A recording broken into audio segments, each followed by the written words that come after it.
So, you know, what's the thing that motivates myself and Kevin and the various other volunteers we've had to do these Travel Massives? It's about building quality partnerships and quality connections. So between whether it's startups and investors or, company to company or person to person, it's about the connections you'll make, right? That's one of the main reasons Travel Massive exists. We're up to about 700 members now in Dublin. 200 of that growth has happened in the last year, essentially. I think it's 80,000 members globally. Ian will nod or shake his head. The founder of Travel Massive, Ian Cummings, is there in the grey jumper. Give us a wave. So the founder and CEO. Really, Travel Massive is just for the travel industry. So if you work in the travel industry or you work with the travel industry, if you're a content creator, you're a travel tech IT person, you're a travel marketing person, you're a destination marketing person, you're an airline or hotel or car rental employee, the Travel Massive is for all of those people. It's about making connections. The other thing we want to do in Travel Massive, we want to foster innovation. And that kind of relates to why we do a lot of the sort of tech meetings in Dublin. There's been a strong tech focus in a lot of our Travel Massives this year. We also want to sponsor, or we want to encourage diversity and getting more people into the travel industry. The travel industry is only as good as the people who make it up. And we want to get more voices, more people. We want to get students interested in a career in travel and all of that stuff, right? And that's part of the reason Travel Massive exists, is to try and create that enthusiasm for the travel industry. All types of people can do all kinds of jobs in the travel industry. You could be a techie guy or girl, you could be a designer, you could be an accountant, but there's travel industry jobs for you, Moving on. Travel Massive Dublin is a little bit different. We tend to have more of a tech focus, as I mentioned. There's about 120 travel tech companies in Ireland. And that's a pretty big ecosystem. Now that ranges in size from some pretty early stage startups with just one or two people, right up to some of the larger companies that are in the room today. A lot of people here from OpenJaw, there's people here from Datalex, people here from CarTroller. So there's actually some pretty big established brands based in Ireland as well. And one of the things we like to do in Travel Massive Dublin is sort of promote Ireland as a innovation hub, a tech hub for the travel industry. And Ireland has a long history of that. Now, enough about Travel Massive. What I'm going to do is I'm going to say, did I actually say who I was? All right. My name, I always get something wrong. My name is Mark Lenihan. I'm the head of air propositions for Travelport. Travelport is a GDS that connects 400 airlines to more than 60,000 travel agencies. But we do a lot of other stuff besides, including in Dublin, where we have our design center of excellence and also mobile and customer engagement development. Enough about me and enough about Travelport. I'm going to hand over now to Tani, the VP of Marketing of Deem, the sponsors for this event. Thank you very much. Hello. I would like all of you to show up at my office every morning and clap like that when I walk in, because it's a great way to start a day. So thank you very much for having us. We're really excited to be the sponsor of this event. Travel Massive is a great organization and really thrilled to be here. You ordered up some really sunny weather for us. Thank you.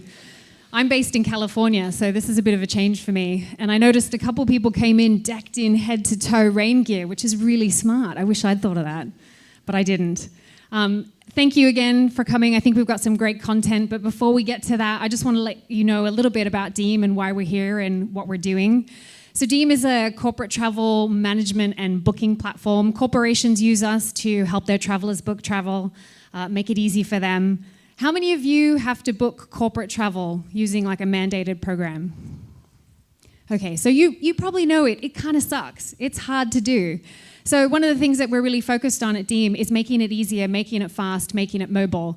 And we just recently opened an office here in Dublin of great folk who are focusing on the innovation side of the platform. We went from 3 people in July to 30 in 3 months, which is incredible growth, and we'll probably have closer to 60 by the end of next year. So if you're interested in working with a great company on an interesting and fun challenge, trying to disrupt travel, then come talk to us. We have a lot of folk in the room. If all the Dean people could raise their hand. Yeah, come say hi. We would love to meet you. We're hiring. We're looking for some great folks. So please come and say hello. So the theme for tonight's session is design heroes. And the reason that we picked this theme is that we felt really strongly that design and technology need to go together. I think users are more and more picky about the applications and programs platforms that they use. And if they're slow or clunky or just not that fun, then they're not going to use it. And I think design is a really important element of making sure that people really connect with your solutions. So you're going to hear a little bit more about the design philosophy from John Rizzo, the CEO of Deem, a little bit later on. But we also have some other amazing speakers here, including people from Aer Lingus, Hopper, Lippincott. But to introduce that, I'm going to hand it back to Mark, who's going to get us started. So thank you again for coming. Thank you very much, Tani Perry. All right. So the theme is design heroes. One of the objectives of TravelMassive is to foster change and improve the travel industry for everybody and to make travel accessible to everybody. And I don't just mean TravelMassive members, but really the whole world. And design is one of the ways you make the complex accessible, and you make travel easier to book, easier to engage with, and it's critical really to how we improve travel industry, how we improve the experience of travel for everybody. So with that in mind, we've got 2 great sections. I think Tani already covered it. We've got Dara from Aer Lingus, we've got Lee from Lippincott coming up first, and to introduce, and then subsequent to that, we'll go on to Peck and Silvia to talk about Hopper and their UX design. But first, I'll hand over to Kevin. And did I forget anything? If I've forgotten anything, you'll say it. No, and you're going to introduce our first 2 panelists. Thanks a million. Thanks, Mark. So, if you don't know me, I work with Mark a lot on the Dublin TravelMassive team. My name is Kevin O'Shaughnessy. I'm from CityHook, and I share Mark's mission to try and make travel a little bit more accessible. This isn't about me today. Today we're going to talk about the topic of design in 2 ways. One is the pixels, and one is the kind of the winglets side of the business. Our first speaker that'll be joining me is a lady called Dara McMahon. She has a background in consumer branding, having worked in the past in Diageo, that's Guinness and Budweiser for anybody that doesn't know Diageo. Ulster Bank, so a pedigree of working in consumer brands. She joined Aer Lingus in 2016. She's been the Director of Marketing Digital Experience since then. If you haven't seen it, do check out her presentation at the brand launch for the new Aer Lingus brand. She was the last lady standing on stage when the backdrop fell, and for the first time we saw the new shamrock for the Aer Lingus brand. It was pretty cool. But she goes into a very, very technical and a very, very accessible way of understanding where they came from with design. So to hear a little bit more about that, Dara, will you please join me here at TravelMassive? Thank you.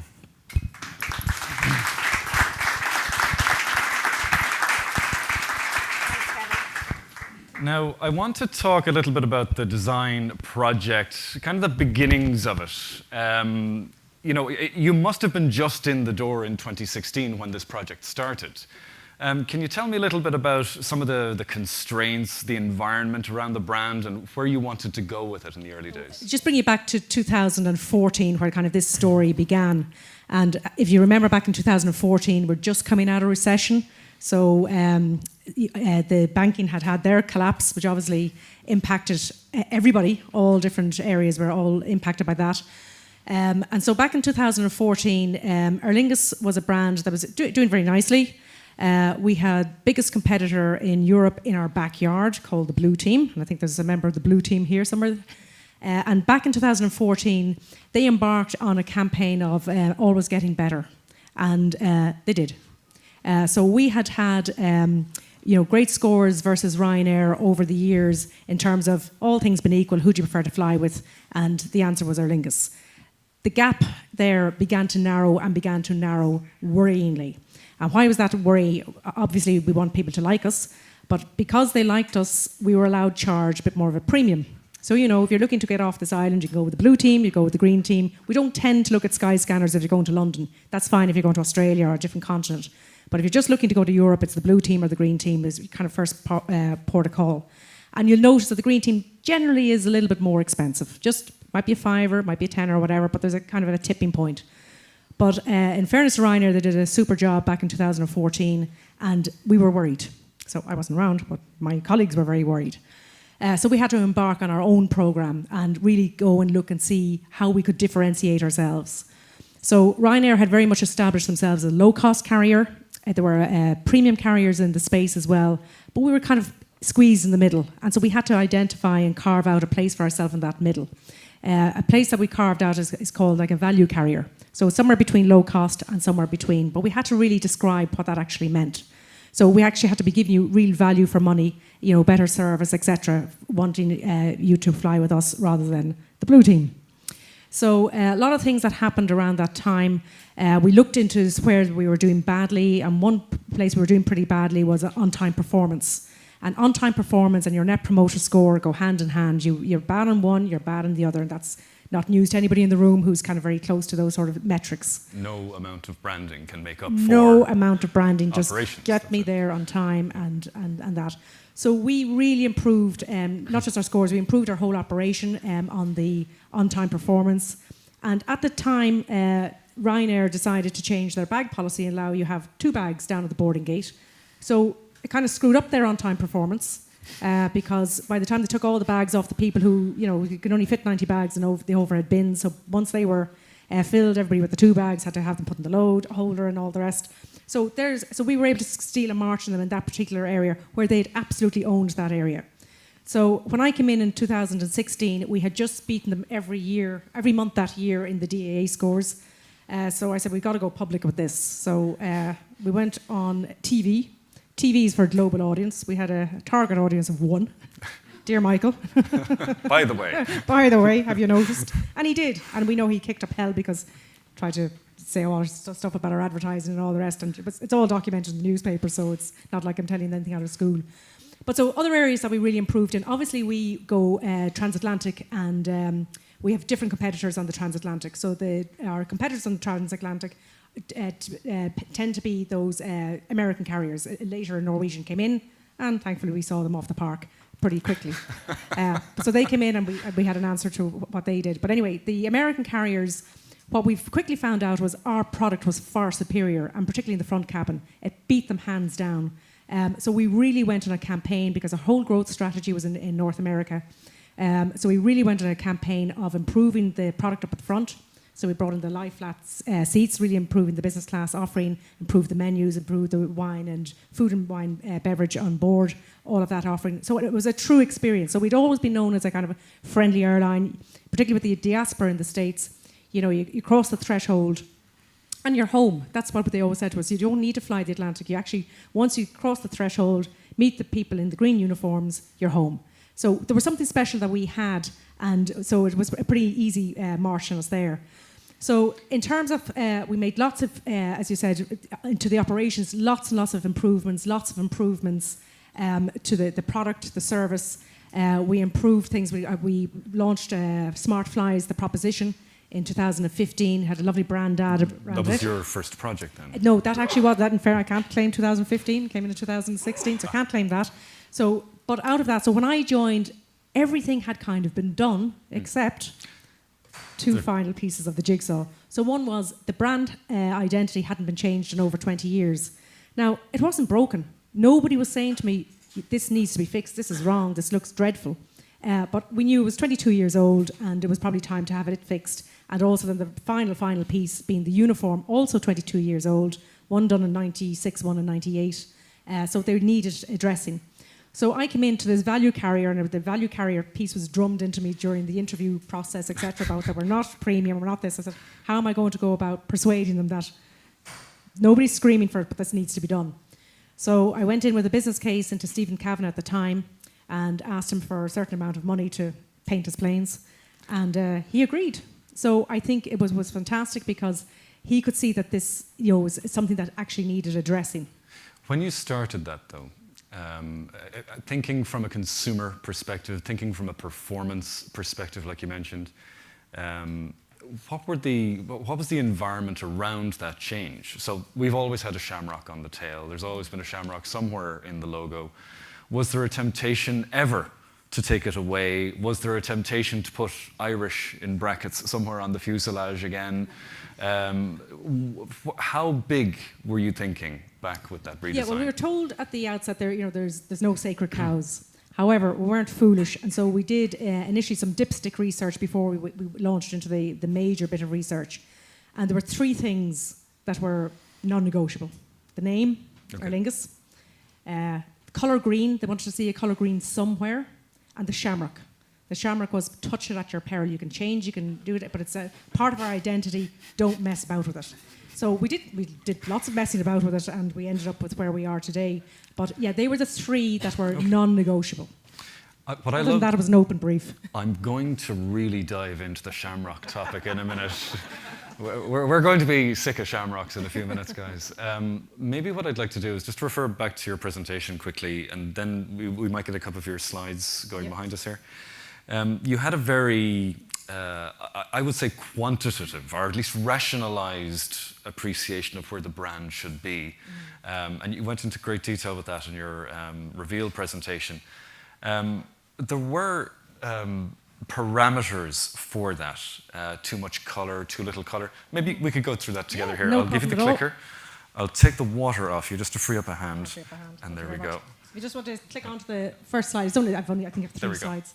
So this slide, I think, really explains what we mean by low-cost carrier here on the left-hand side and all the way over to a full service. So there's certain cues. So we put in loads and loads of airlines into all of the different research. But the big cues that came out is, your heavy paint, your full painted plane is giving a cue towards low cost. It's kind of fun, it's holidays, it's not serious, it's not business. It's that end of the market. So if you look at how much paint there is on those 2 planes, WOW and on EasyJet, and then compare them to the other end of the scale where there's a lot more white and just a very kind of confident tail fin here, and these kind of scream that we're professional, we're efficient, and all of that kind of good stuff. The other things that we noticed was the size of the font. So the bigger the font, the more low cost. The smaller the font, look at the confidence of Lufthansa. That's confident to have just a little Lufthansa like that. So the bigger the font, lower the cost. The smaller the font, and then also within obviously the font, the different styles that would say more about your personality and more about what you're about. And one of the things that they were very clear with us, they didn't want an italicized font at all. That was just a no-no that came out of the research pretty much. So the amount of paint, so we're obviously somewhere in the middle. We're kind of half painted in the old livery. So we're definitely in the middle. But so on a scale, if that's right bang in the middle, did we want to be here or here? Well, we probably wanted to be around about a 6 or a 7 on a 0 to 10. We didn't want to be saying this because if you put this up there, that's what's expected inside. So you're going to be expecting free drink across the Atlantic. You're not going to get that with us. So there's certain things you're going to expect on this end that we don't. That's not our plan. We're a 4-star airline. Ireland's only 4-star airline because the other one's 3. So that was our ambition, was to be just somewhere up on this end here. So then obviously, what you obviously put in your tail, there's all the different national emblems that, obviously British Airways have their flag. I think that was Maggie Thatcher put the handkerchief over it when she saw it, that they'd interfered with the actual, because before that it was a very clear, United Kingdom flag, whereas this one, somebody played with it a bit and she thought it was horrendous. Anyway, that's as an aside. We won't talk about the Utopia project. No. So that slide, I think, just tells you. So that gave us a lot of cues as to where we wanted to go. Not too much paint, but maybe a little bit more than on these. The size of the font, how big that could be. And then the shamrock obviously was very precious. How many shamrocks? So, we didn't want to, pepper the thing in shamrocks. And we did have designs that had plane full of shamrocks. And we deliberately put into research stuff that we knew we'd never go with. So we literally went from the A to Z in these parameters, as you mentioned. So we literally put in stuff to see how far we could actually push it. And by pushing it that far, what was that actually saying, so that we would land on where we wanted to be. There's the result here, I think. You have that striking tail that you set out for.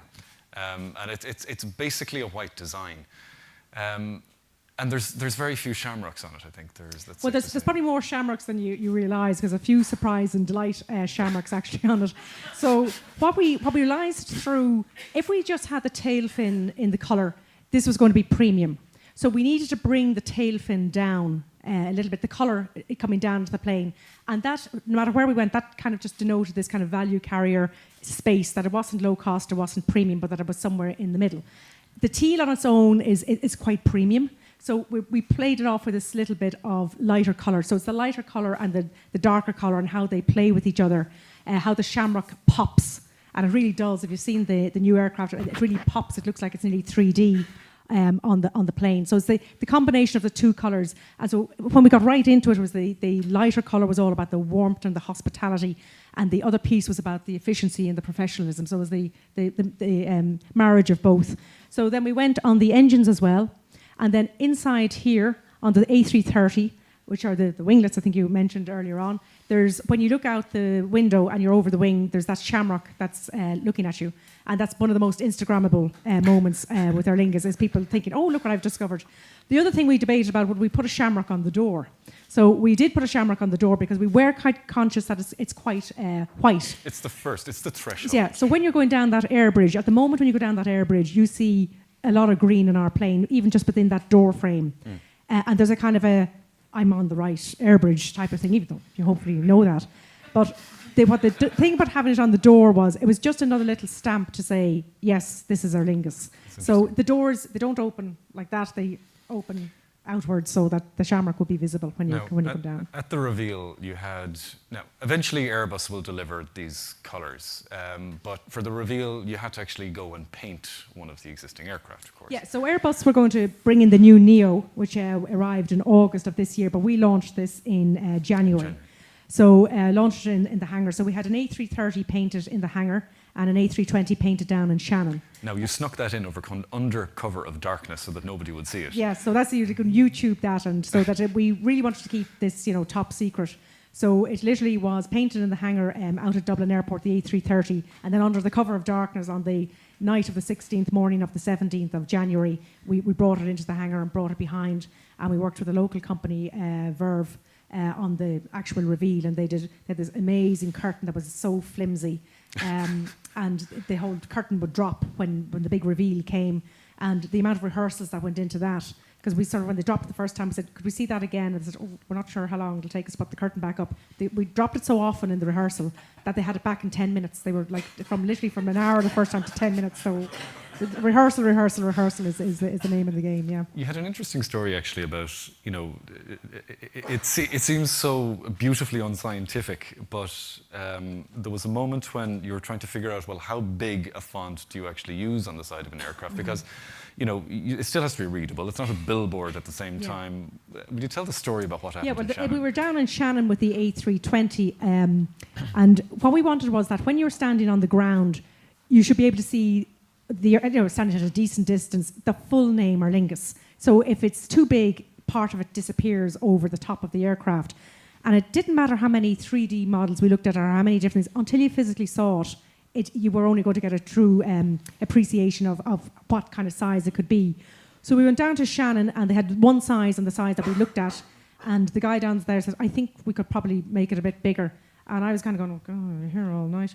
I said, well, how long would that take? He said, 20 minutes. And I went, 20 minutes? He said, we'll do the other side, 10% bigger, 20 minutes. In aviation, there's nothing that really happens in 20 minutes. Nothing happens in 20 minutes. And we couldn't believe it. Literally, this team came out, and literally, it was amazing just to watch them work. They were just unbelievable. So if you want anything, a bit of paint job done, go down to Shannon, because they know where they're at down there. But it was just great to see just that they were so cooperative, rather than, oh God, here's the client looking for it to be 10% bigger. It was their actual suggestion, and we watched it the other side. So we actually went with their suggestion, which was great. Now I'm going to switch to the next slide. I don't know what's next, but That's just to show you up at the tail fin, up close, kind of what it looks like. Okay, I think we need to talk a little bit about the Shamrock. So what we've done for this event is, if you want to take a seat there again, Dara, what we've done for this event is we've invited over your designer for a little bit of a chat. Lee Coomber is the senior partner of Lippincott. Lippincott is a brand agency formed actually 75 years ago. And just to help you through with the maths there, he had to point it out to me. It was formed in the Second World War in 1943, but these guys have been around for quite a while. They've been around so long that they've done the Aer Lingus livery twice. This is the second time. First time was in 1974, if you remember that growing up, the simpler kind of design of the Actually, shamrock. a white shamrock. A white shamrock, a very controversial shamrock, controversial if I remember white correctly. shamrock.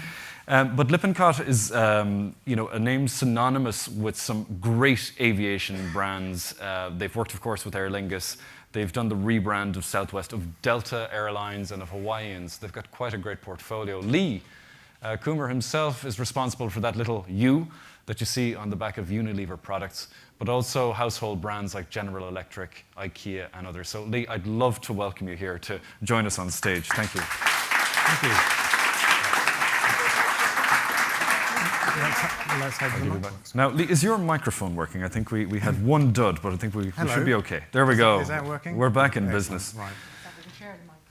There's quite, it's quite a tough process to build a brand like the Aer Lingus refresh. It's not digital, but digital's involved. It's not like you can try it on a Tuesday, tear it down, put up version 2 on a Wednesday, and keep going until you get the right A/B test done in the public. You're painting €100 million aircraft, and even then, it's part of a huge rebrand of the entire organization, because you can't just paint the tail. You have to think about the website, the whole experience, the other brand values that go with it. Can you tell me how the project ran from your perspective? So all the most successful brand work we've ever done with airlines has always been, okay, so what's the business strategy? What's the brand strategy? And therefore, what does the design need to do in order to service the customer experience across all of the touch points that it's going to have to do, right? Now, always the symbol, by its very nature, is symbolic of that process, but of course it's a fraction of the process in one sense, but in another sense, of course, it's the lightning conductor of everything. So you have to be aware that when you're working with someone like Aer Lingus, and there are not that many of these companies around, but so Dara's the client, but you're working for Aer Lingus, and Aer Lingus is representing Ireland. So actually, who is the client there, actually? Because it goes on. So you feel that responsibility, so you're going to be the sort of ponytailed hipster from London that's come up with... So you're either going to do too much, right? And it's just like, what the hell have they done? Or why did they bother? How much did they pay for that? So one way or another, you're going to get, you're going to get it in the neck. So to answer your question is, I think on one hand, you need to be very surgical about how you think about what is this in service to do. And if you get that right, it's defendable. Now, but for that, you need the business strategy. You need the business strategy with the brand strategy. Interestingly enough, well, not interesting enough. I mean, Aer Lingus is very successful. It's been very successful over the last period. Prior to that, it wasn't. It is very successful. The interesting thing about that is you change the symbol. You are saying, look at me. So it's a good time to do it because you've already got everything else lined up. And actually, you want reappraisal. You want people to look at you. You'll go, okay, bring it on. If you change a symbol and identity, we've all seen it, Gap or whoever, or Starbucks, which we actually also did, actually, interestingly. Everyone is going to look at you and go, really? So that's cost you a lot of money. Why did you do that? It's like you're throwing down the gauntlet. You're setting ask me. Yeah. Tell me what I'm about. Yeah. So you put new colours up, but all of a sudden that's the question. So you have to have the answer ready. It's a lot more than just the colour. Yeah, and there has to be, and I think what I you know that you've done a successful job when it just feels right. There isn't that shock. I mean, you need it to be sufficiently wow, but not Not a shock either. Yeah, not a shocker. Yes, exactly. Thank you. Yes. Now, Delta call it the widget, that little triangle-y thing that sits next to the word mark. We have a Shamrock. Delta went through 100 different widgets with you. Yeah. And apparently you went through 50 different Shamrocks for Aer Lingus. You must be sick of them. So the thing about the thing about Aer Lingus is it doesn't say where it comes from. Right? You said you put island on the aircraft, or you know. It used to be there in the Yeah, 1950s. yeah. There was a little grayscale version of Irish. Now, now, if you ask people, and this is where research, I can tell you where research isn't useful, but I can tell you where it is useful, is everyone recognises the Shamrock is Ireland. Where they don't recognise that Aer Lingus is Ireland, they recognise the Shamrock is. So in that sense, it's sacrosanct. The question is, though, we've all been around in St Patrick's Day, right? There is no Shamrock that exists that hasn't already been done. So the question in this project is how you make that thing ownable. That's interesting. Right. So there have been 1 million Shamrocks before these 50. Yeah. How do you make the 50th that looks absolutely perfect? Exactly. Wow. And I think we went through a process where we tried not to say, look, this is a design about a symbol. We were actually trying on, Dara, we were trying on clothing, right? So one idea was sort of modern Ireland, which actually this was a representation of. One was around the colour of Ireland, which was a really rich green version of it, multicoloured green shamrock. One was about hospitality, which was something you would almost expect to find in a hotel. And another one was felt very digital, very 21st century kind of Blade Runner kind of yeah. Shamrock. Well, it was that sort of confident, Okay. cuddly digital. If that's not a contradiction in terms. And looking at those things helps to then go, actually, what are we? Because when you see it, you know whether that's us or not, right? So we had some very interesting conversations about, whether it fits, and the modern Ireland one fit because But in doing that, we took the initial idea, which was, if you like, the flying Shamrock, which actually, I don't know if you get into the detail of it, was actually floating that way versus what we did, which was go that way. It had a strong stem that was okay. So for us, the previous Shamrock was being blown away, and we actually wanted this to be a little bit more, bit prouder. Okay. We took the centre out of it to give it more openness and dynamism, so the leaves feel like they're actually going to destinations, and we gave it a tiny bit of a 3D quality to give it that a little bit of strength, a little bit of kind of. When we knew we had to build it in real form, we could build it in real form because it already had form. That'll appear on the lounges and seat back and stuff. Yeah. So, did that answer your question? It does. To talk though a little bit about the 50 Shamrocks and the kind of the process within that, I know that from your case study actually, I know that Delta had an employee panel of 78 employees that would vote on this kind of thing. And I know from the newsletter, that it's a public newsletter to all the staff in American Airlines, there was a giant dialogue around what happened with the Future brand project there.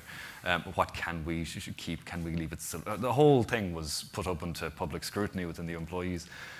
As a client, what was it like to work together? Was there an awful lot of democracy that we had to work into it? Was there a lot of... Just mentioned on the employee side, we obviously held internal workshops because whatever we came up with, we were going to have to push right out into the organisation. So we had 18 different work streams.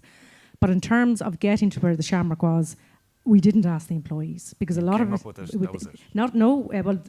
Lippincott came up with it, but it was a rigorous research. 26 focus groups started in Berlin and Boston, then moved to New York and Paris, London and Dublin. Really external and really view. external view, and that was very important because our employees love the Shamrock, love the Aer Lingus brand, but could be so kind of blinkered and not realise that, well, actually we need to change.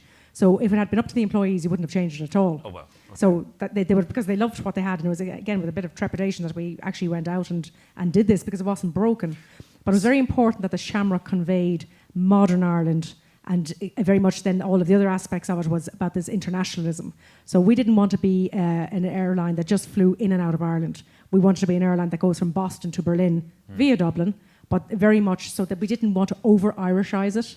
So the Shamrock was extremely important in saying, yes, we're an Irish airline, but we're an Irish international airline, was very much part of our ambition to communicate. So in terms of the design, it was in all of the groups and picking up what they did and didn't like. And there was actually, it was quite unanimous across all the markets. Everybody preferred the green Shamrock to the white Shamrock. And if you think we had a white Shamrock on the tail for so long, so it was a green background, but it was actually a white Shamrock back, you know, in the 70s. And 80s, yeah. So everybody was very clear on that. Celtic designs meant retro, meant old, and that was thrown out. So, Okay. and even though people might have warm, cuddly feels about that, it didn't say modern.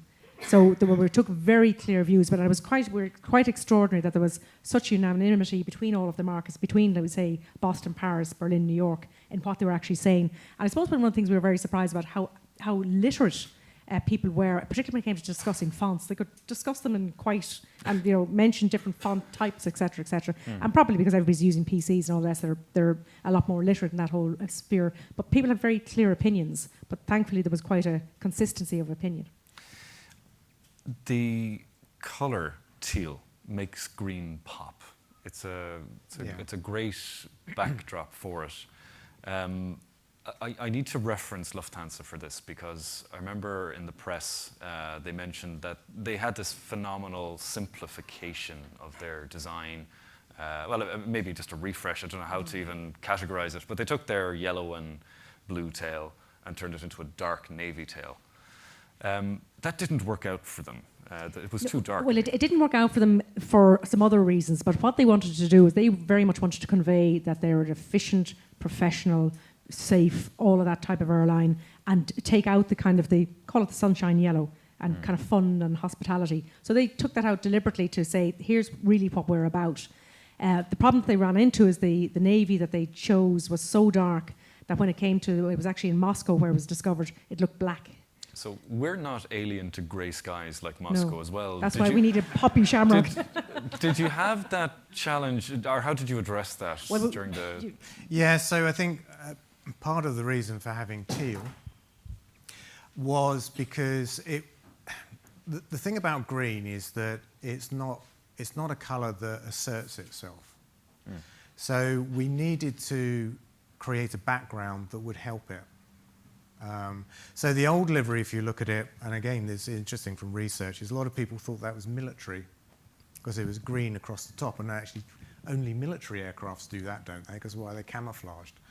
So by putting the teal in, actually it really helped the shamrock green to pop out. And if you look at the old one, it's actually quite difficult to see in the grey skies. And that was a very deliberate decision. It also gave us an immediate colour that helped us when we were looking at business class and thinking about the business class experience, and something which felt a little bit more premium.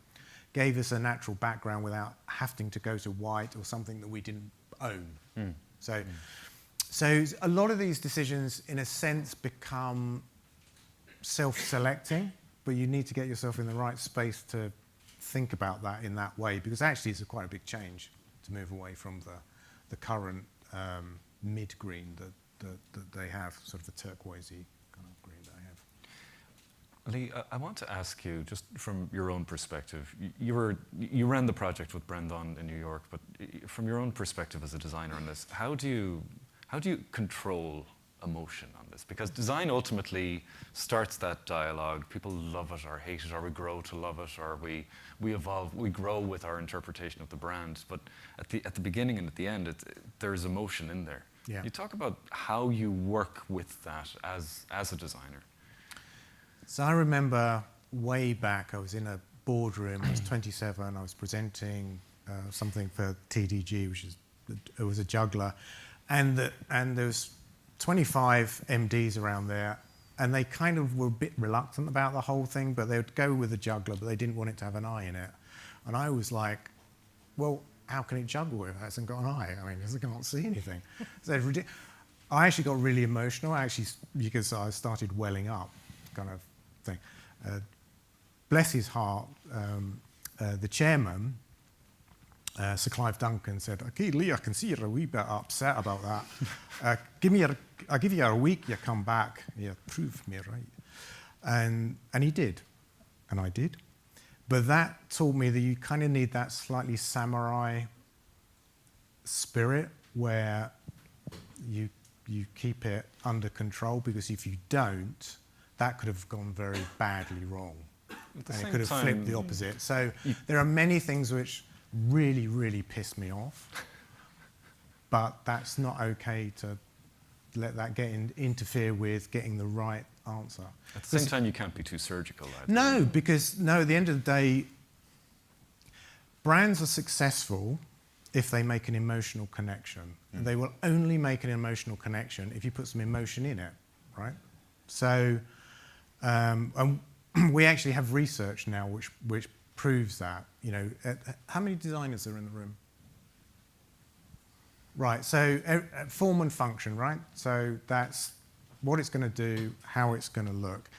The other side to that is progress and connection. You can look at a brand now, and if it helps people make progress in their lives some way, but you can also at the same time get that emotional connection to them, you've got a winner that will make 11% more revenue than something that only does either one of those things. Hang on. So 11% sounds like something that was very measured. It is very measured. Because the good thing about, I think the good thing about someone like Lippincott is we try to embrace technology, we try to embrace modernity in order to help create things which are seductive. Because again, there is a degree of seduction to all of this stuff. If there wasn't, no one would care about it, right? We wouldn't actually be having this conversation either. I have room for a question from the floor. Mark is going to run around with the microphone here, and we'll end with one more question from me when we're done. So, all right, anyone got a question for either Dara or Lee? Okay, Tani. Thank you. So I've been through a few branding experiences of my own, and one of the things that always comes up is, especially if you're rebranding, people become very attached. And you kind of touch on this a little bit, but you know, you can, when you change something that people already are attached to, you generate generally a lot of conflict. So one, it's kind of a two-part question. Do you address it, or do you just let it play its course? Because usually what you find is people get used to it and then they're like, oh, I actually like it. And if you do address it, then how? How do you bring people along on that brand journey? Because this is the thing, you've done all the research, you've talked to people, you're convinced and you know, but everyone else out there doesn't. So how do you handle that process? Yeah, that's a really good question, and it was one that we considered along the way. When the brand was last redesigned back in '96, there was hate mail went into the Irish Times. I mean, I remember seeing it, and people saying, how can they have spent 8 million, because it was taxpayers' money, obviously, back then. How can they have spent 8 million, they've got a wavy shamrock? You know, that's as much as people saw. They didn't realise that, you know, the 8 million was painting all of the planes, was doing all of the whole thing from start to finish, etc. When you think about it, it was a bargain. It was a bargain. Now, we actually did a much better bargain this time. So we were ready for that. We were ready for people to hate it. And I think a little clue we got, and we didn't realise it at the time, during the 26 groups, you know, when we were going around, and the first few groups, we didn't have the final version, but it was pretty close. And the final lots of groups were very much the final version with the tiniest tweaks to be made. By the time we left each of the focus groups, the group, and often they can be divided, you know what focus groups are like, they'd all moved on. And nobody was saying, oh, but I still prefer that one. Everybody, and we didn't quite realise it at the time, it was only retrospectively. So immediately after, and the difference between now and 96, back in 96, it would have been on the front page of the newspapers the next day. It would have been on 6 o'clock news, for example.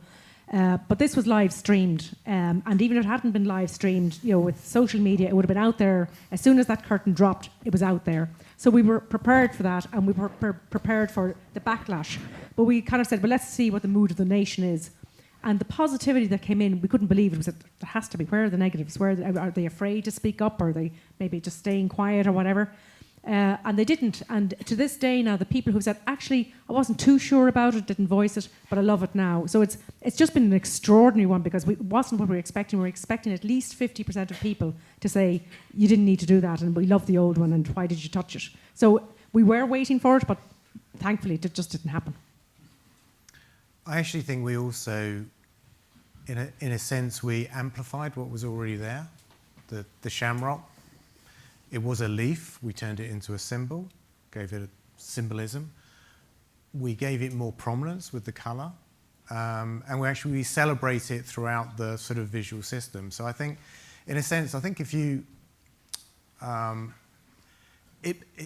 there's a part of it which is actually celebrating the sort of the Irishness, and I think if you're Irish, you're getting more for your money if you're in that sense. So I think that also helped. Mm-hmm. I think is that, and the research as well. I think certainly one of the things that we found from the research was that when we were teeing it up and saying, we're here to talk about AerLingus, we're here to talk about branding, no matter what we showed them first, they loved, because they were just so relieved that we hadn't changed the name, completely gone with orange or pink or something, and done something completely mad with the shamrock. So there was a whole lot of relief. So we actually started changing. We maybe had 3 concepts. We would change the order, and what we noticed was whatever we showed first, they loved, and they were just post rationalisation. They were just relieved that we hadn't messed it up.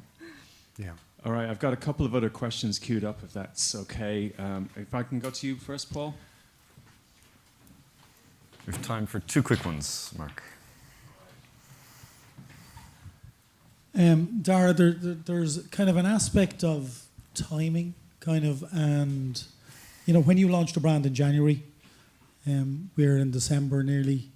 When I walk into the airport, we have a rugby plane, we have a retro plane, we've 2 or 3, we've a 330 and a couple of 320s, and we've 90% of the fleet not rebranded. So does that affect it, or I know there's an element of cost and scheduling that goes with that, but how does that affect the rebranding itself? Yeah, it's a very interesting one, because most other organisations I've worked in, if you rebrand, it's all done kind of nearly 24 hours. Everything is done.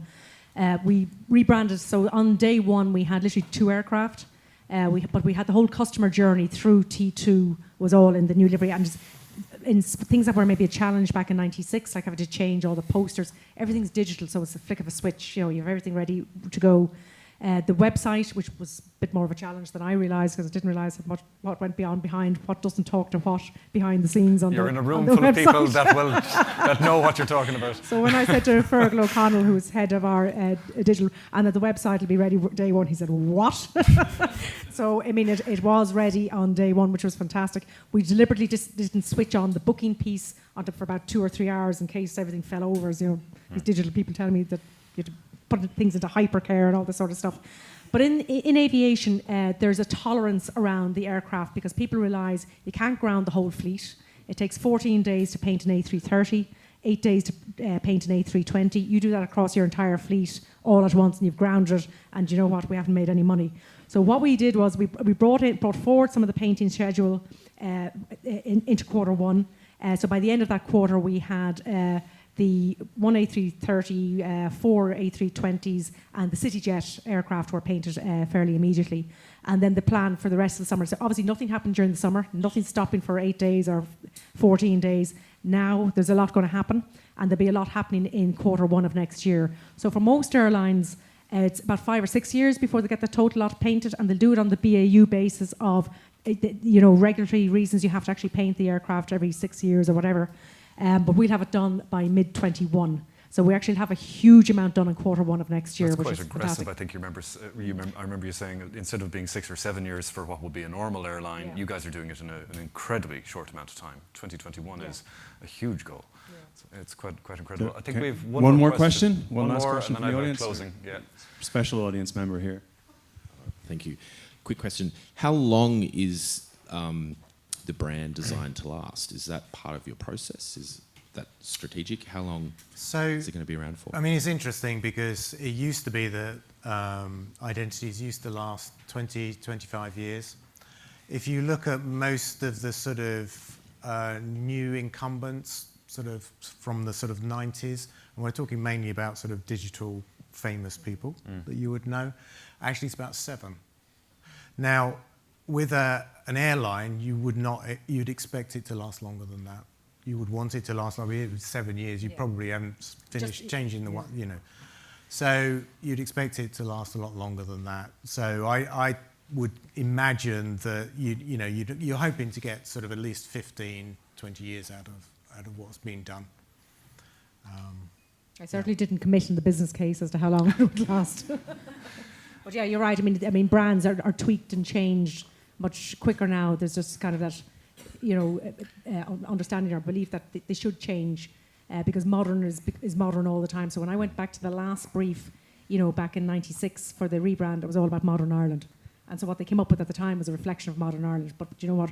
We've moved on and changed so much that the same brief has a different outcome now. I mean, I think what's important is if you do the right kind of simplification, which is one part of the job that needs to be done. If something's not simple anymore, it's just not going to last. It will not get attention, it'll be expensive, it's got to be simple. And then the additional part of that is what I was talking about before, is then actually where do you build in the emotion?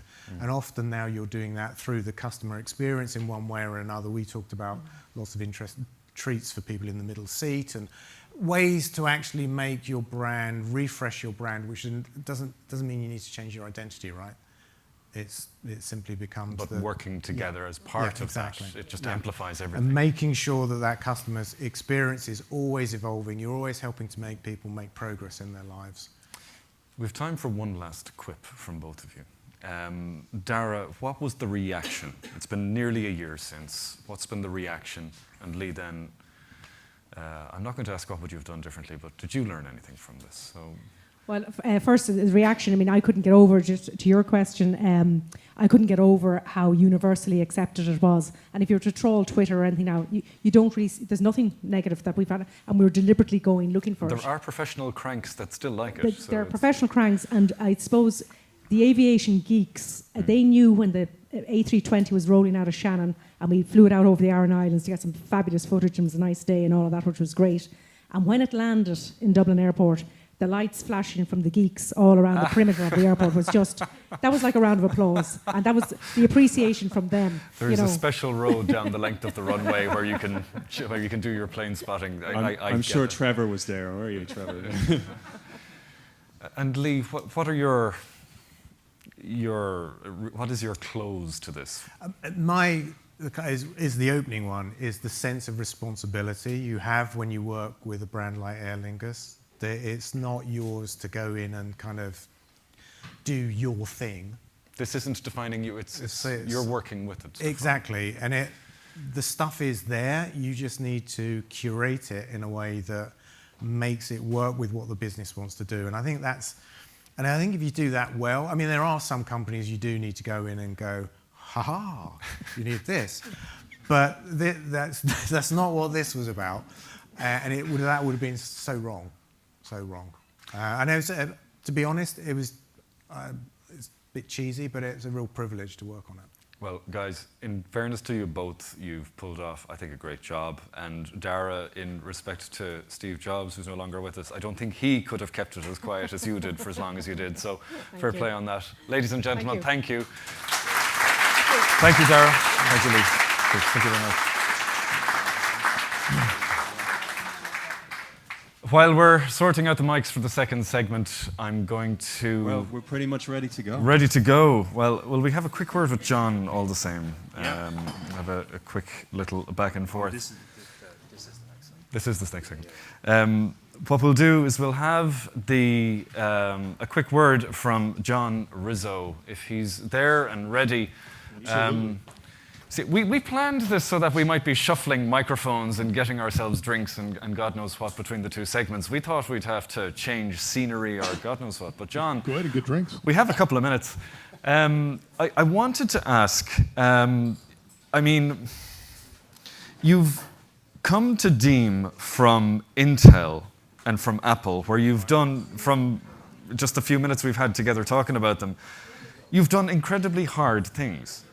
You're at the cutting edge of flash memory for Intel. You're working on the Macintosh team with Apple. You were doing some really, really hard things at the time. I gotta say, you're really setting expectations high for what you're doing with Deem. Should we expect the same level of miracle, or what? Well, I think it's a different kind of miracle, because if you take a look at corporate travel technology, the bar is very low.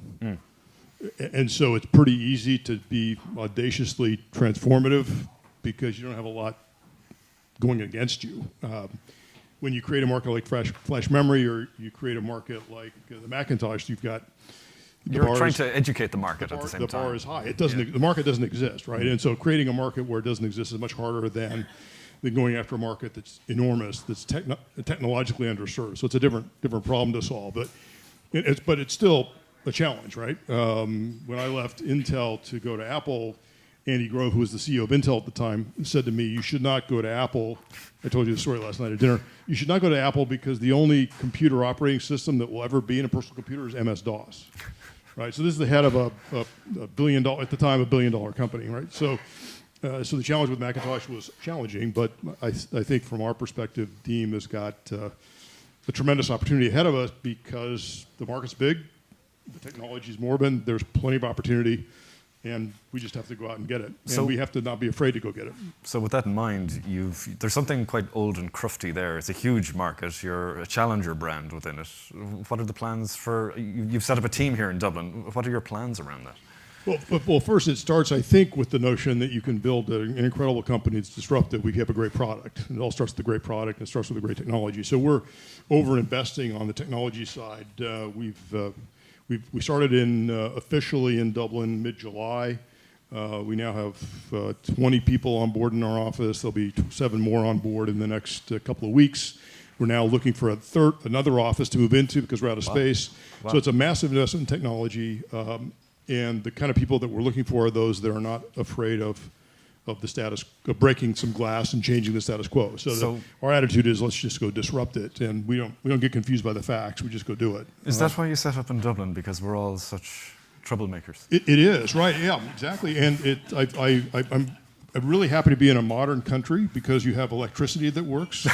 Your houses aren't burning down, which they are in California.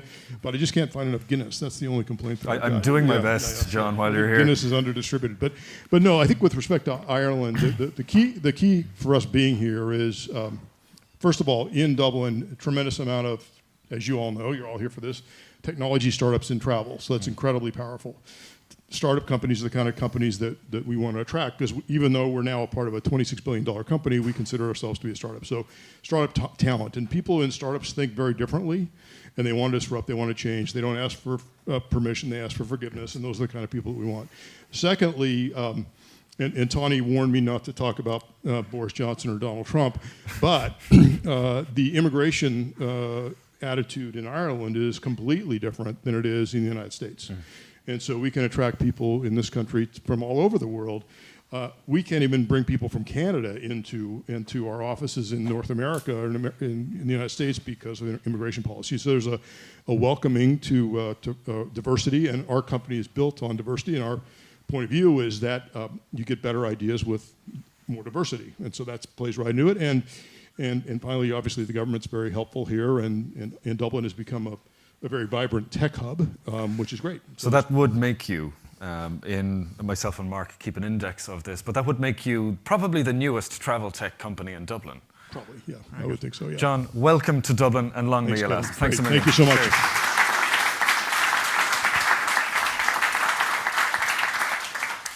I think we're just about ready to go there. It's my privilege and pleasure to introduce the next segment and to introduce the next couple of speakers. Mark will be back in a little while for some Q&A. But when we set out to do this, we had, I think, the privilege of working with any of our design heroes. And if you've been tracking the aviation space, or if you work within aviation, you know that there are some seriously powerful constraints playing on you as to what you can do with the user experience. It's been the same way for about 20 years, and early on in their existence, I spotted something in Hopper that really just didn't fit the normal pattern of quick, get them to a transaction, get all of their money, empty their wallets, and quick, do it now. They have a different way of thinking at Hopper. They seem to own the part of the journey before the transaction, before the checkout process starts, and I think they're doing something really wonderful. So when we could get access to the head of design from the head of product design from Hopper to join us all the way over from Montreal, Pierre-Etienne, Peck, thank you for joining us at TravelMassive. Come on up. Thanks. It's awesome. Salut. Thank you. Merci. Now, the interview for Peck, as much as I love him, is well above my pay grade. So what I've asked, another hero of mine actually, somebody that runs design management in Travelport Digital, which you might have heard of if you've been following along in the tech space or if you've been listening to Mark wax lyrical about how good they are. But they've done something really, really cool with the EasyJet application. They started winning some awards, and they've been winning firsts for a long time, heading up design management for EasyJet from Bologna via Milan, having worked in Ogilvy. Silvia Amaduzzi, thank you so much for moderating. Now your clock is on your right. I'll leave it to you. Thanks, Silvia. Okay, can you all hear me? Great. Awesome. So first of all, one clarification. The head of design at Travelport is Matthew Albington. I'm one of the 4 design managers. Just so that, you know. So thank you. My pleasure. Welcome to Dublin. It's actually really fun. I do like the weather outside. Good for taking photos. It's actually raining, snowing in Montreal, so kind of like the fact that I can extend the fall season a little bit longer. Sorry, okay, bad so state. designer to designer, this is going to be a design-heavy conversation. I'm sorry, I apologize for the non-designer and for the designer in the room. Also, I'm Italian. English is not my primary language. If at some stage I sound like Super Mario, I'm sorry. So first question that we ask to all the designers that come in the team, how did you become a designer? What made you decide to become a designer? I think that's actually an interesting question, because when I was younger, I actually wanted to become a chemist for an unknown reason. I actually like to draw. So I eventually decided to step into graphic design world, guess assets. So I jumped into design, obviously with the goal of becoming an art director, which after a couple of years working in the industry, I managed to get and work in agencies. But surprisingly for me, there was something a little bit off working in agencies. It felt really weird to me to reinvent the wheel from a client to the other without never necessarily being able to understand if the project that I've been assigned on for months and months were actually working, or if users were actually appreciating it, if users were actually tapping those call to actions that we were putting everywhere in the experience. So I slowly started getting more and more interested into merging my career to a product designer career. And I slowly started diverging from agencies to like small companies and startups that were following this kind of design process in which we do create stuff, but we actually create it based on an issue that we are trying to solve from a user point of view. So all of that ultimately led me to Hopper. Okay, so this is very uncomfortable because I usually do this, but it's okay. So Hopper is not your first experience in travel, though, because you come from ground transportation, buses. Absolutely. So first of all, what is the big challenge or difference to designing in the travel space? And is there a big difference between air, ground, and I saw you've been working on hotels as well, piloting that as well? Yeah. So. So I think I've been working in the travel industry as a product designer for a little bit more than 5 years now.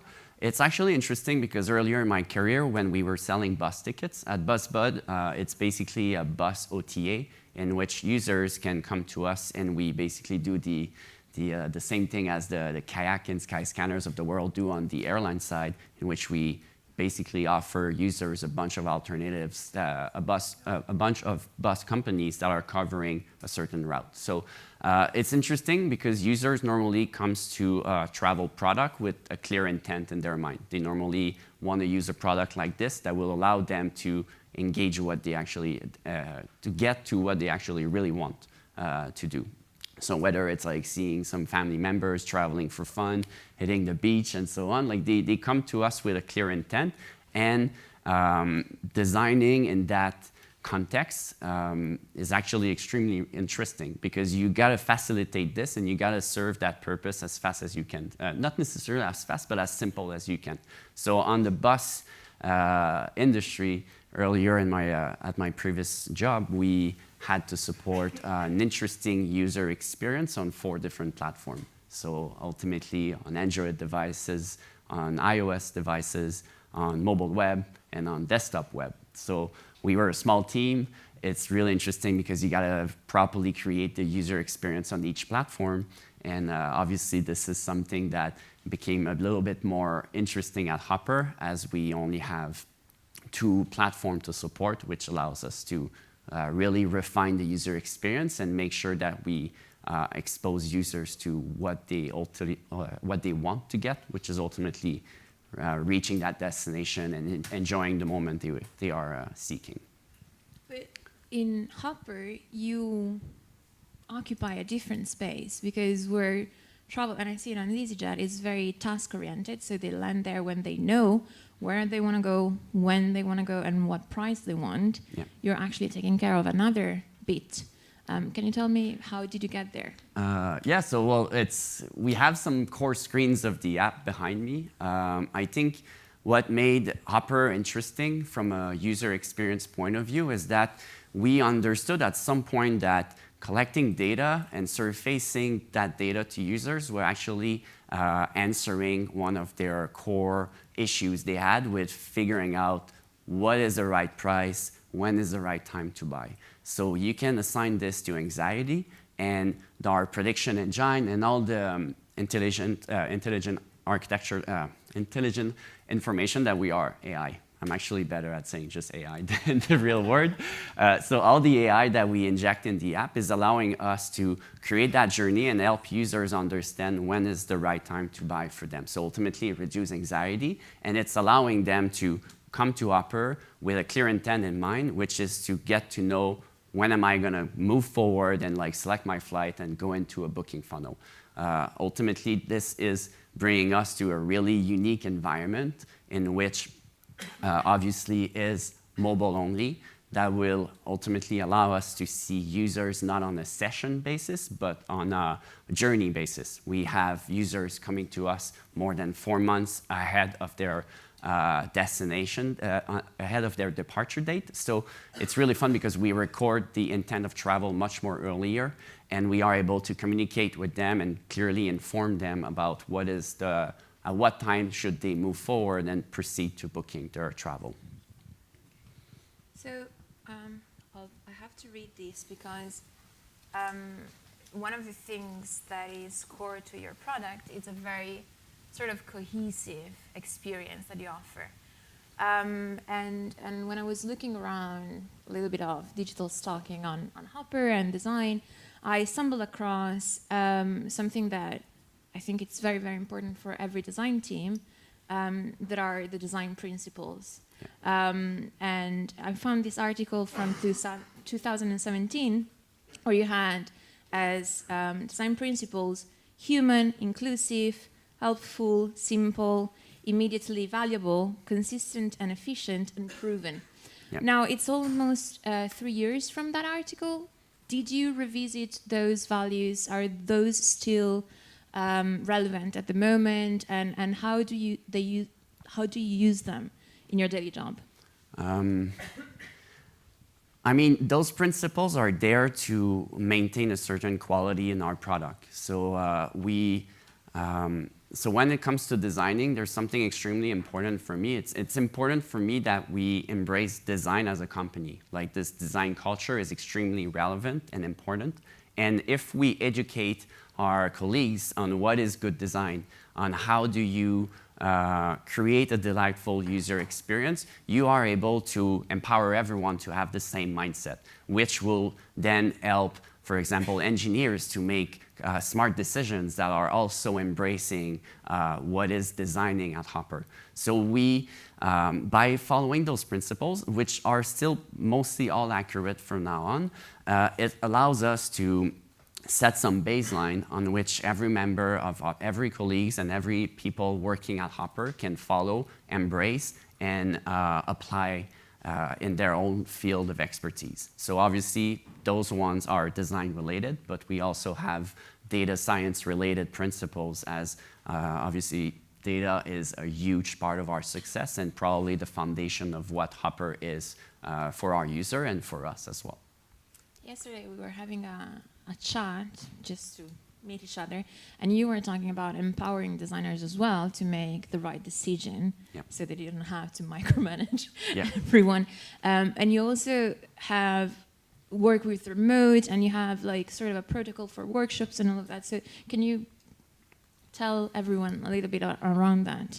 Absolutely. So I would say that from a design point of view, one of the most important thing for Hopper is you get to see it here, it's a simplicity.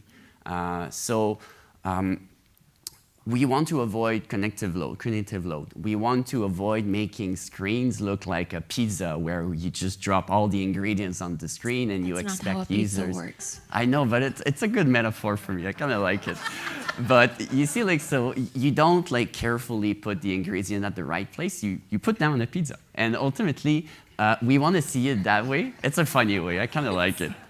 But when you look at the screens here, it's extremely important for us to make sure that when we have one screen, there is one action. So for that question, if people are working remotely, if designers are working on different paths or different funnels of our app, of the user journey, those principles we've talked previously about, is supposed to empower them to make their decision on their own. As a designer, it's also extremely fun to have a sense of controlling the user experience, of leading my own features and helping the team I'm working with from a UX point of view without having myself over their shoulder telling them what to do. So it's really important to empower designers to follow some of those core principles, to ship fast, learn fast, really quickly understand what users like, what users dislike in an architecture like this, in the screens like this, and be accountable for those decisions. So whether it's by working remotely or like in-house, we do value this a lot. Okay, so you said ship fast, learn fast, change, iterate. That's the principle of, you know, software development, agile. But apart from the bunny, you have a lot of delightful experience in your UI, and sometimes it's challenging in an agile environment to squeeze into an MVP actually a moment of delight, or in your case, cuteness. How do you make those calls? How do you get on board like business and developers to, you know, get to that level of lovable product? So I would say that this could actually come through time. One of the quotes that I really love from Steve Jobs a while ago was that design was a really loaded word. So they don't necessarily talk about design, they talk about how things work. And ultimately, design needs to serve a specific function. Like we are building things for users in the real world to be able to complete their action, to get engaged with something that they had in mind to find in the app. So when it comes to delightfulness, is that a word actually? Is that a word? Yes. From a French point of view, it made sense, but it is? Thank you. But like providing those moments of delights in the app is obviously extremely important. Our little bunny, for example, that is next to our prediction is really a strong brand visual that will inform users of yes or no, I should buy or I should not. So in some features, when we are building the ones that we believe will provide the highest amount of value, we will make sure that there's some delight in we're going to make sure that we had some delight during the design process, the creation process of those features. Obviously, when we talk about features that are a little bit more obscure or that we actually want to test, we're probably going to move that to a V2 or a V3 as we want to first validate if there is an intent from our users to engage with such feature. So I would say that it's a little bit of a case by case, but we normally say that we are designing with the Hopper way in mind, which led us to where we are at the moment. And then our best way to illustrate this is that we want to create experiences that are, yes, delightful, probably a little bit disruptive in some way when we compare ourselves to competitors, but this is ultimately what's allowing us to increase our audience, increase the amounts of downloads and people who are using the app for once and coming back to use it again and again.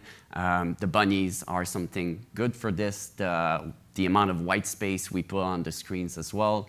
Our color calendar, where you can clearly see some big, bold, rounded rectangles of colors to inform which dates are interesting and which dates aren't, are all part of this delightful process that we injected in the app. Have you tried getting rid of the bunnies yet? I mean, it's, for example, on the forecast screen, we could get into a more functional layout if we remove it or like tweak it a little bit. But the bunny ultimately is such a huge part of our success and our brand that we don't really want to remove it. Although we've seen some experiments or some bugs in the last years where we surprisingly were not able to generate the calendar, the colored calendar. And it was interesting to see in the App Store reviews, people giving us 1-star ratings saying like, what happened with the colored calendars? Or I'm not seeing it again. So you kind of have a sense of those strong brand elements that are within your product when they disappear. So it's definitely something that we're not planning on removing, as it's a core identity of what Hopper is for our users. Okay, so you mentioned testing a couple of times, and it's again part of Agile, especially in an app that comes from a startup situation.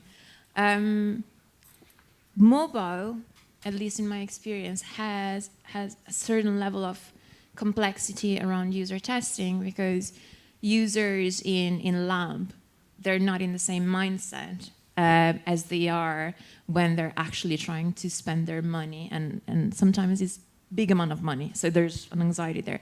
How do you do your testing? How much is data driven? How much is qualitative? How do you make a call?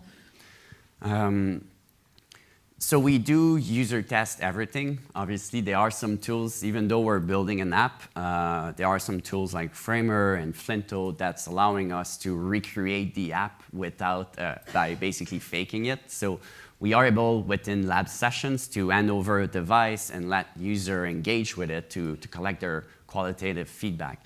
The only problem that we can see on this is, as you exposed it, the user that will receive the device probably have no intent of visiting Miami, although it's really sunny and super nice. Maybe he's not interested in moving to Miami, so he's probably not going to generate the exact kind of feedback that a real user would provide or would give us. Same thing with the amount of dollars that those trips would cost. The user in the lab can actually proceed to booking without spending $1,000 from his bank account. Like, it's all fake. So we use them as a way to inform us and see if the feature is accurate, if the feature is meeting the issues that users reported. And we actually move this forward to our experiment framework, in which it is allowing us to expose that feature to a certain percentage of our users. So this cohort will engage with that feature in the app at some point once they naturally update their app via the App Store. And we will, via our extremely great data science team, start collecting quantitative data that we will then match with our qualitative data and make the trade-off and make the decisions based on if this feature is successful or not. Okay. So it's an interesting testing process. Again, depend on the size of the feature we are building. Obviously, some features that are extremely simple will just get shipped right away, and we will let the users inform us if yes or no it's working properly. Can you disclose an example of something you shipped and then you were like, no, this is not working, we're taking it off? I mean, it can be, so you see, like, designing on an app only is forcing us to make sure of our decision again and again and again, basically because we are sending the code to Apple, they will review it, and once we get the approval, we will submit a release to the App Store, and then we need to wait until all users actually update their app. And if all users are like me, I actually update my app manually, maybe once every 3 months. So we also have some kind of adoption rate in which the vast majority of our users will get the latest version after a couple of weeks. So if we ship a feature and there's actually a bug, it can actually take quite a few time until we figure out if it's working or not, depending, again, on the size of the feature. But for example, shipping a feature and missing some tracking events is a terrible idea on mobile. As you can see it, you basically cannot really fix the problem until you ship a new release, and all that data is gone in some way. Okay. So going to the business side of things, as designers, we tend to, or we try and be, the voice of the customer. And the business sometimes is the voice of the money. Mm-hmm. So how do you make sure that growth and new revenue streams are not going to build the Franken app or Franken product that you sometimes see?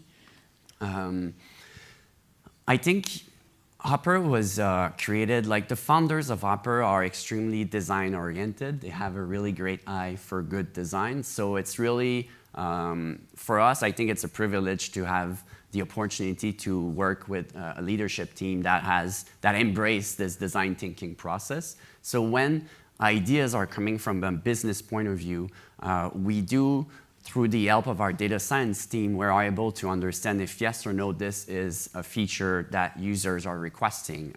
We can quickly validate it through quantitative data and how users are engaging in our platform.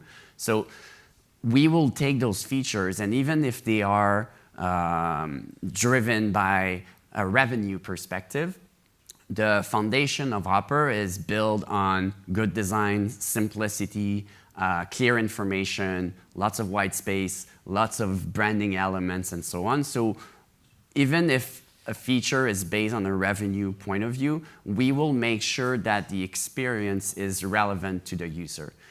It's something that we empower a lot internally. We want the designers, we want the people in the company to think differently, to try to be disruptive in some way, and we empower this. So we will be testing some features or some ideas that are against what everyone else is doing, because obviously it's easy to simply say, I have this feature in mind, it's called filters, all our competitors are doing filters that way, so let's just do them. So if we want to position ourselves as some kind of a different company or like build a different UX for our users, we got to start thinking around ways to provide a different user experience. For filters, for example, if we realize that in 85% of the case, the average user always wants to select the filters that will cut in half the layovers, well, we can actually create an experience where a single tap will activate this filter. So we want to be disruptive in a way where, yes, the revenue features will be created and implemented in the app, but we are opening the door to think differently and craft a user experience that will be a little bit more unique, even though the foundation of that feature is a revenue base. And yesterday in our talk, we were actually talking the other way around on how certain feature or design decision open revenue opportunities. You were mentioning about, suggesting different routes and yes, how that comes from user needs. Yeah, it's a good one. So ultimately, since Hopper is a platform in which we tell users to wait, 70% of the time, it's opening a lot of opportunities for us to communicate with users. So it's a little bit crazy when you think about it. Users are coming to our platform with a clear intent in mind. They want to make a search that will bring them from Dublin to Lisbon in Portugal. So when they make that search, they want to see a result list. We give them a forecast. And on the forecast screen, so first of all, it's not results. We're not showing what users are expecting to see. But on top of this, 70% of the time, the recommendation that is displayed on that screen is telling them to wait. So to basically tap this button, which is watch this trip, and let the bunny run for them and find the deals. So we're telling users 70% of the time to close their app, which is, I think it's really an interesting playground for us, because since they are doing this up to 90 days ahead of departures, that gives us almost 3 months to talk with them and tell them every now and then, okay, your price is still really high, keep waiting. And like through push notification, we get to engage with them on a weekly basis like this. So as you said, this also opens us some really interesting doors. So if we have a user who's planning on leaving New York and traveling to Hawaii, maybe our algorithms will figure out that a deal in Miami is like 50% cheaper, takes 50% less of time to travel to, and the user will probably say, well, you know what, maybe we can go to Hawaii next year. This trip to Miami will still offer me a beach and palm trees and water, so why don't we just do that? And surprisingly, we have close to 20% of our sales who comes from those recyclers notification, as we call them, which are basically destination that user never really thought of. And they, surprisingly, through this communication channel, through this trust that we empower with our predictions, make bookings that they were probably not necessarily thinking of when they first expressed their intent of traveling. Yeah, so anyone got any questions? So we still have a couple lined up. Alton from Viasat. Yeah, straight away. Hello. The 70% of people that you say come back again, Yeah. how many of them come back and how many of them transact at a lower value? So we know that 70% of the time we tell users to wait, to ultimately come back later on. Ultimately, for that to work, they need to accept their push notification. It's an app. If you say no, I mean, that's an interesting challenge. Luckily for us, we have close to 80% of our users who tap the yes. They understand the value of activating those notifications. And we do know that the vast majority of our bookings comes from people who are watching and people who are getting back in the app via those notifications. So without necessarily going into the details, obviously, we do know that the action of watching a trip is our most important action in the app, probably more than booking, because we know that, well, obviously booking is important. We do want to get the money, but like the action of watching is changing the behavior of the user. He taps watching, and we do know that we have a certain amount of time ahead of us to inform him with good decision, and he will convert. He is actually more likely to convert than a user who will simply open the app and go to the result list right away and try to figure out which departure or which time is the best for him. Okay, we have another question from Paul Byrne. Open. Thanks for the presentation. Hello. Thanks for the, I mean, a lot of what you're talking about is similar to what Hipmunk has done, and I've seen that in the past. But the question I have is around apps, versus mobile web versus progressive, web apps. I mean, Yep. What are your thoughts around how you're potentially limiting yourself with just apps, versus mobile web versus progressive web apps, and where it's going in that direction? So I think one of the decisions that we decided, obviously, as a startup, if we decide to play on the web, we also decide to play against the Expedia and the on the hotel side, the Booking.com of the world, which are ultimately giants. And if we decide on a user acquisition point of view to start getting those users, it will likely be more expensive for us. So luckily for us, we are into a unique position that if you look into the trends of the mobile industry is going up. We do know that people are spending more time on their phone than on a computer inside their house. So I think Hopper embraced this strategy from day one. It's obviously, I wouldn't be able to say if in the future we will offer something similar on the web, but one of the key features of Hopper, which obviously is the watch feature, could actually exist on a mobile because we're not tracking user per session. If you look into a web product, the user will open the website, and as a designer, you do know that there's a funnel and you gotta bring the user as down as possible to make him book the trip. You have one session. At Hopper, luckily for us, since the user is borrowing his device everywhere, since the app is installed on his device, as soon as he comes in the app, we know that this user came 2 weeks ago. So it's also giving us some really interesting data point to craft a unique and personalized experience for him. And I do believe that we haven't necessarily reached the maximum of what we can do with that platform. And that's probably one of the reasons why we want to still focus on building mobile first and eventually probably extending if that is a decision that we want to do. So Mark here again. I have a related question to that, which is just to get your take on the idea of the super apps. You know, the way KLM is now, you know, you can essentially get all of the functionality of KLM on Facebook Messenger or WhatsApp. Mm-hmm. You know, the way Finnair is so present on WeChat to access the Chinese market. And then you've got these emerging super apps as the only apps the customer installs. Some people will install 10 apps and never install another app.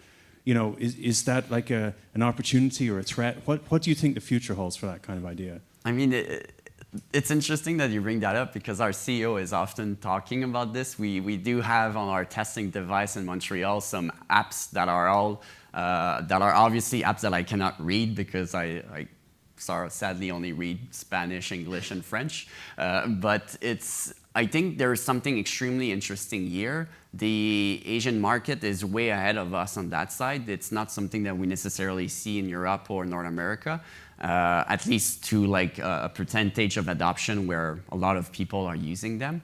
The chatbot, though, are interesting, but then we tested some variants like this, and we're not necessarily 100% confident moving forward with those strategies, at least at the moment, because you remove a lot of the value that the product can offer you. You remove a lot of the delightful elements that are provided in the product you build on your own. So I think obviously we are going in that direction. Our app started to follow this trend slowly recently as we decided to remove the tab bar on our iOS device as we started collecting more and more data from our users. We realized that what they want ultimately is being exposed to the right content at the right time. So the purpose of having a tab bar is probably irrelevant. It's ultimately graphic noise, and it's bringing users to some section of the app that they have no intent of going to. They're probably lost. They probably try to figure out things that the app is not doing anyway. So flattening everything and exposing the content at the right time is like something that is going towards this long-term strategy of apps in general. And I do believe that this is where we are going, and Hopper is definitely testing some of these principles and ideas in-house at the moment and in the near future. All right, we have another question from Michael Collins. I love the app, I use it all the time. Awesome. I love the simplicity of the color codes. I'm wondering, are you able to extend without overcomplifying the simplicity of it when you start to look at not just price but cabin differences, so business class, economy, plus, etc. And will that be possible from a design perspective? I can say yes right away. It's obviously something that we are working on at the moment. We ran in the past earlier this year a lot of experiments related to the fare class options. Hopper, for some context, was originally a prediction tool. So the app itself was over once you reached the forecast screen and tapped the watch button. Like, we were informing users of, is this a good price? Is it a good time? Yes or no? And that's all. Then the user was heading over to the airline website to make the booking. So we eventually opened our result list and then our booking funnel. So by default, we have a lot of users who are hunting for the cheapest deal. And by cheapest, we know that if the flight is $5 more, less expensive somewhere else, we're going to lose them, even though they spend 2 months waiting for the best time to buy. So if users are doing this, we are also aware that users may actually enjoy more comfort. They may actually want to spend $20 more to cut down the layover, or to have more comfort during their trip. So we don't necessarily want to create a pizza of our result list. It's extremely important for me to follow those design principles of progressive disclosure, of one screen, one action. And we've tested a lot of we've tested a lot of ideas around promoting the fare options as a follow-up action, or as like a secondary information once you display what's relevant to the user first. Obviously, we have those cute bunnies and these big bears that can talk to our user in a funny way. So instead of simply saying, do you want an upgrade, we can show a seat where the seat is larger and our big bear can actually fit in it. So we're testing a lot, and we're testing a lot of ideas in more of a delightful way. Yeah, delightful still exists. That's good. But it's definitely something we are working on to make sure that the idea of a fare upgrade fits into our Hopper way of designing. Okay, we've 2 more questions from the audience, if that's okay. First one from Susie Flood. Hi. Hello. Again, very interested with your kind of experience and your 90 days. I presume at some point the user wants to just book. That's what they want to get at the lower price. Yeah. And so I presume that happens somewhere in that 90 days. How do you keep engagement after they've booked so that you kind of continue that on? Because you don't want them to just book then. And I suppose in conjunction with that, is there a possibility of you continuing on the business model, offering other products? Yeah. This is an amazing question.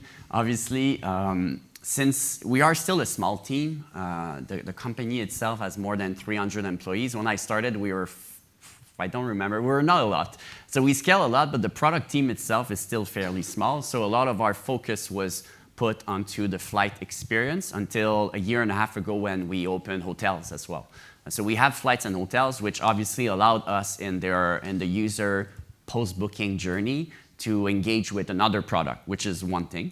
But we are starting to look into creating a really great post-booking experience so that we don't just treat the user as like, we gave you some advices, you followed our prediction, you eventually booked with us, thank you, see you in 8 months when you're gonna wanna travel again. So we started looking into this because through the data points, we realized that users were opening back the app a lot of times shortly after their booking and a lot of time ahead of the departure. So this, again, gives us a lot of signals and ways to communicate with users and engage them with other products. So hotels, naturally, is one of them, but you can think as simple as the fare upgrade or like the check-in, the classic check-in experience, and so on. So it's something to look forward to in the next releases and in the next year. Great. So last audience question from Tani.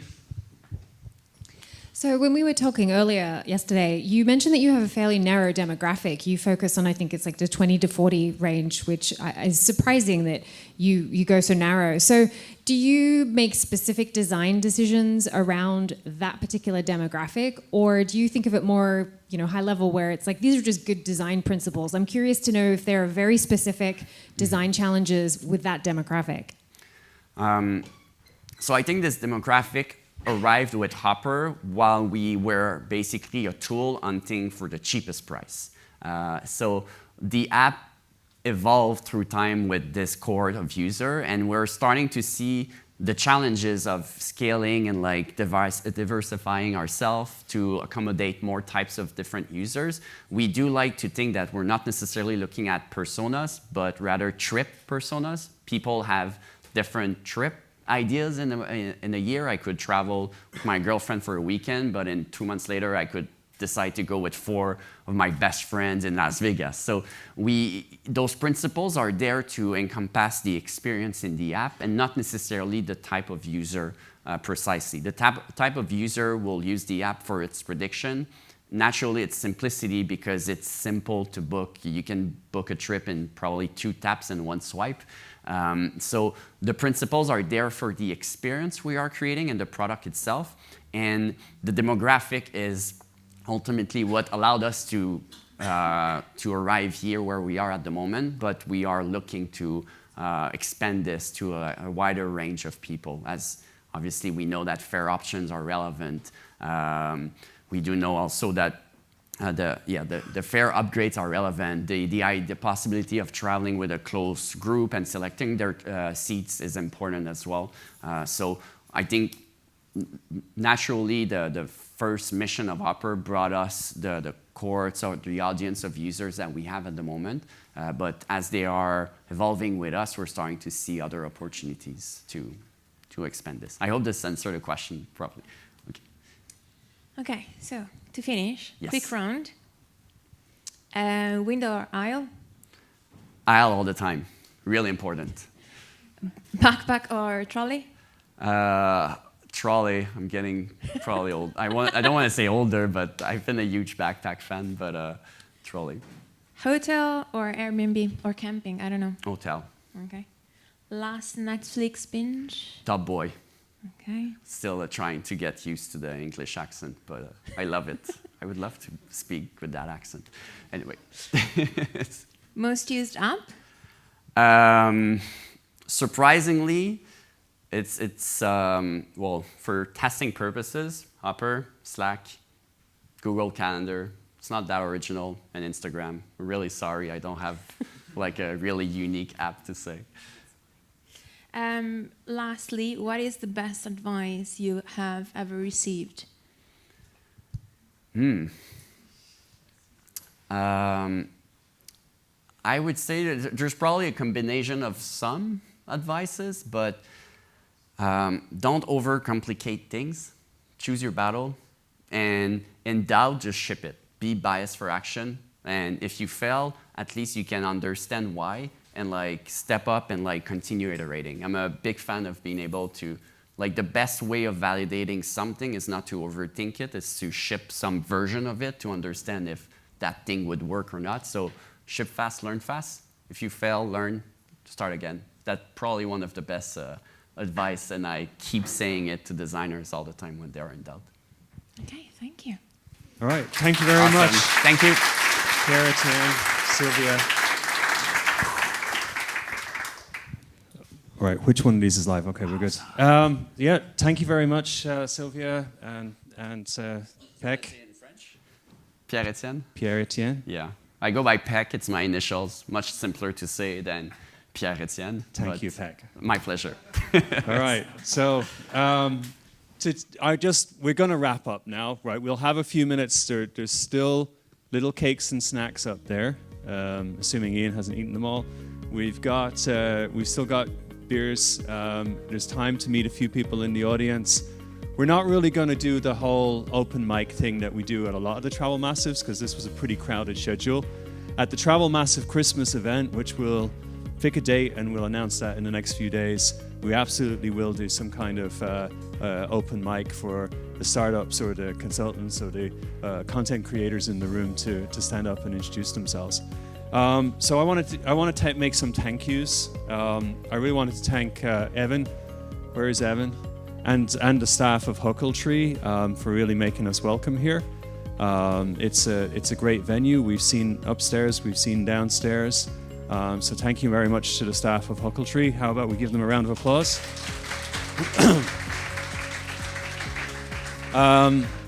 I'd like to thank Travel Media. We've got 2 photographers in the room. We've got the AV crew here. you know, and just to make this whole thing seem professional.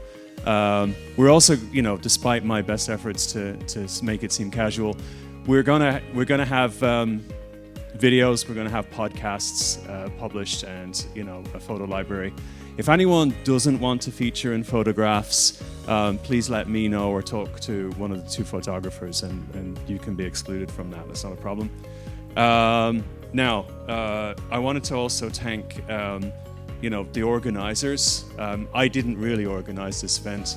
In terms of agenda development and getting the speakers and everybody else, Kevin did a fantastic job. So I'd like to just call out Kevin. Obviously, had a lot of help we had help from Michael, we had help from Tani and Deem. And I mean, that's where I want to give my main thanks here.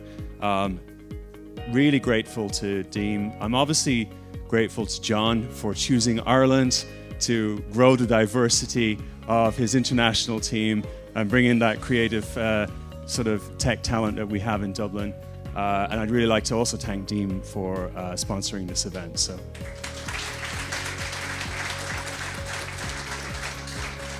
So hang around here. You've got exactly 13 minutes before we turn the lights off and release the hounds. If any of you want to continue your conversations, our suggested location is the Ginger Man, which is not too far a walk away, and I believe it stopped raining. So thank you very much, everybody.